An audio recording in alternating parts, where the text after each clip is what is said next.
Have you ever been woken up by that sound before? Sleep training is a plan or a method you can implement with your infant to teach them how to fall asleep on their own and stay asleep. Small children sometimes have difficulty sleeping on their own or staying asleep. Using a sleep training technique could help the family get a little bit more sleep. I will provide a few ways to help children self-soothe and fall asleep independently. Remember, each child is unique and develops at their own rate. Therefore, each sleep training plan must be unique and tailored to each individual. I will be going over 3 main points: the before bed preparation, sleep training techniques, and how changes in routine can interrupt those patterns. I have 3 children of my own, 22, 19, and 14, and I have worked in early childhood field for over 28 years. I am not a professional sleep trainer. Children just have been a part of my life for a long time. The last 11 years have been in an infant room. The before bed preparation. Know the basic need patterns of your child. This is an example of a pattern: triangle, circle, square, triangle, circle, square. The same goes for their basic need patterns. They have food, they sleep, they have their diaper change, and then you push the repeat button. They eat, they sleep, and then they have a diaper change. Sometimes they might have bottles in a row. The pattern might change, but at least know when your child has things. The eating, make sure you know how long between each bottles. So you could even write it down. Oh, yesterday they had a bottle at 12 o'clock, and then all of a sudden, oh, look at that. The pattern is they had another one at 2 o'clock. So then you know about 2 hours for that bottle during that day. Diapering, change them every 2.5 hours, a little less if they're younger, a little more if they're older. Then sleeping, know the approximate duration of sleep. Know when their natural sleep times are. So sometimes they might sleep a longer nap in the middle of the day. Write down those times so then you know, oh, they're getting fussy around 11. Well, that's what time they laid down yesterday. Eventually it is going to gradually change, but at least you know for the time being what time they go down.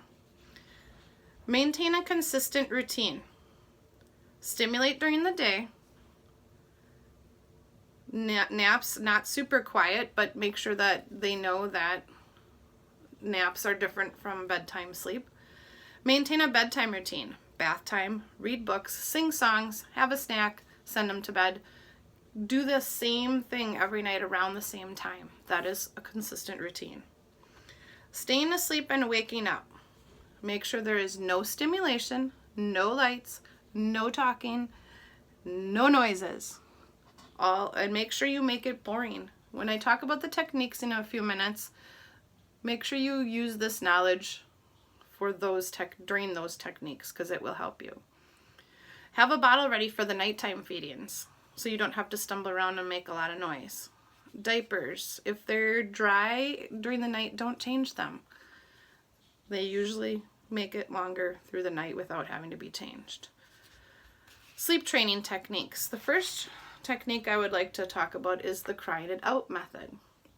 It's exactly what it sounds like. You put the child into their bed awake and you do not respond to the crying at all. You completely ignore them. The second one is the Ferber method. It is not the crying out method, but it's similar. The child will cry for short times,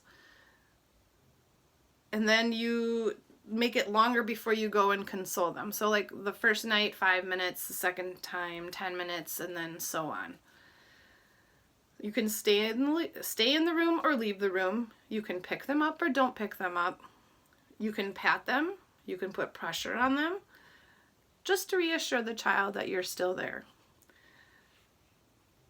The chair method is the third method that I'm going to talk about.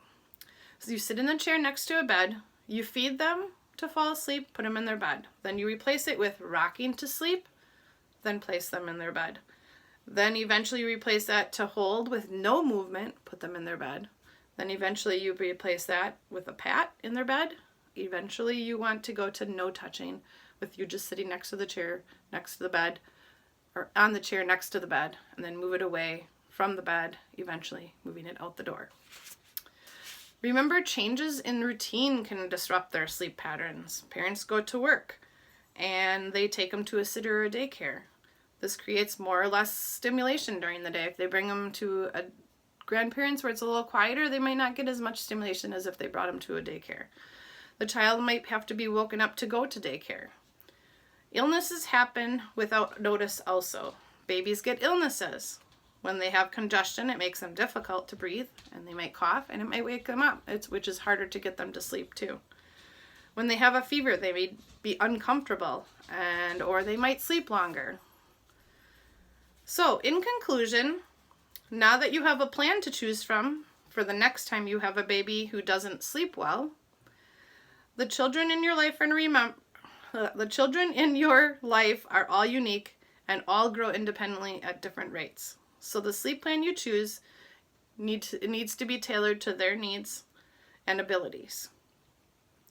Be prepared for the time you choose a plan and aware of your child's basic needs.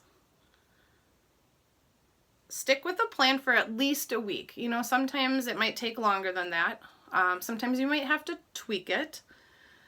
Try other ones or parts of them. Put them together. Sometimes I did that too. Also, don't forget about the changes in routine and health that can impact your baby's sleep patterns, but get back on track after these issues have passed. Living with a new infant can be unpredictable. Be patient, be consistent. A consistent routine, especially for bedtimes, will help life run smoother for everyone.